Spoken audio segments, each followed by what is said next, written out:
नमस्कार, हर हर महादेव। आइए ताल से संबंधित आज 10 महत्वपूर्ण प्रश्न को हम लेकर आए हैं। देखते हैं, पहला प्रश्न है हमारा, ताल में किसका समन्वय होता है? ताल और स्वर का, स्वर और शब्द का, शब्द एवं संगीत का, उपयुक्त में से एक से अधिक, उपयुक्त में से कोई नहीं। तो हमारा जो सही आंसर है वो है शब्द और स्वर का ताल में समन्वय होता है।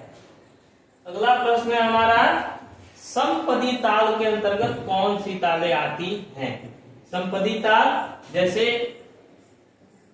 4 4 4 4, तो ये जो है समपद में है, यानी तो समपदी ताल। उसी तरह से 4 या 4, तो यहाँ पे 3 ताल, कहरवा ताल, दादरा ताल, जितने भी हैं सभी समपदी ताल हैं। तो हमारा सही जवाब होगा डी, यानी डी। दादरा ताल में भी जो होते हैं 3 3, यानी तो उपयुक्त में से एक से अधिक। आगे देखेंगे, 3 ताल के प्रत्येक विभाग में कितनी मात्राओं का प्रयोग होता है?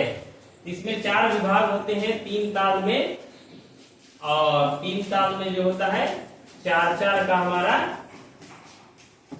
मात्राओं का जो प्रयोग होता है।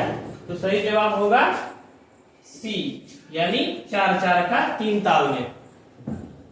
अगला प्रश्न है हमारा, दादरा ताल के दोनों विभागों में कितनी मात्राओं को रखा जाता है? दादरा ताल में, तो दादरा ताल में जैसे धा धी ना, धा तू ना, तो हमारा जो रहा है 1 2 3, तो 3 3 का यहाँ पे दादरा ताल में, तो सही जवाब होगा बी। आगे देखेंगे हम, विषम पदी तालों में अलग अलग कितनी मात्राओं का प्रयोग किया जाता है? विषम पदी तालों में 3 अलग अलग, 4 अलग अलग, 2 अलग अलग, या उपयुक्त में से एक से अधिक, उपयुक्त में से कोई नहीं। तो विषम पदी में जो है वो 2 अलग अलग मात्राओं का प्रयोग किया जाता है, यानी सी।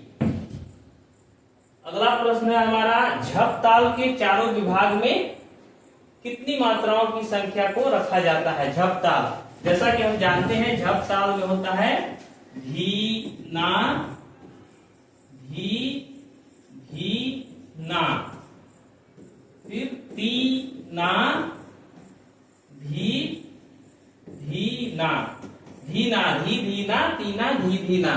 इसमें हो रहा है 2 3 2 3, तो हमारा जो सही होगा वो होगा 2 3 2 3, ऑप्शन ए सही होगा। आगे देखेंगे, झुमरा दिक्चंदी ताल के चारों विभागों के अंतर्गत क्रमशः कितनी मात्राएं आती है? जैसे दिक्चंदी देखेंगे धा धिन, धा धा तिन, तो धा धिन, यानी 3 4 3 4 का हमारा क्रमशः आता है। तो सही जवाब होगा ऑप्शन बी। आगे देखेंगे, मिश्र पद के अंतर्गत कौन सी ताल आती है? तो मिश्र पद यानी 2 नहीं 2 से अधिक हो, तो जैसे झप ताल, तो झप ताल ये हमारा मिश्र पद नहीं है, झुमरा ताल भी नहीं है, धमार, धमार ताल जो है ये हमारा मिश्र पद के अंतर्गत आते हैं। आगे देखेंगे, सारंगदेव ने संगीत रत्नाकर में ताल के कितने प्रकार के रूपों का चर्चा किया है? 3 2 5, उपयुक्त में से एक से अधिक, उपयुक्त में से कोई नहीं। तो सारंगदेव ने संगीत रत्नाकर में 2 प्रकार के तालों के रूपों का चर्चा किया है उन्होंने। अगला प्रश्न है हमारा,